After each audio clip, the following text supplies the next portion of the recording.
Ga sako na biyu zuwa gare ka shugabanmu amintaccenmu General Abdurrahman Chani. Abinda muke son mu faɗa maka mu 'yan ƙasa ba mu son haraka ta tabarbare ga hannunka. Ba mu son wannan ikon ya salwance, son muke ya ɗore. Son muke ya ɗore a ci gaba. Ka ci gaba ka samu kai ma ka aikata wani abu wanda gobe za a ba da labarinsa kamar yadda wanda ya gabace ka sun ka aikata. Haka muke so.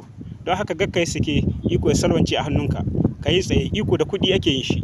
Tsaro, kiwon lafiya, tanar da abinci da sauran duk abubuwa, makarantu da ma'aikata duk da kuɗi ne.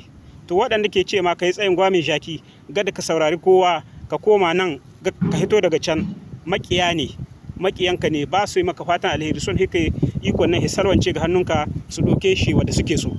A yi hankali, a yi hattara. Allah ya kama maka, Allah ya kama maka. Muna baka goyon baya kuma muna ma fatan alheri.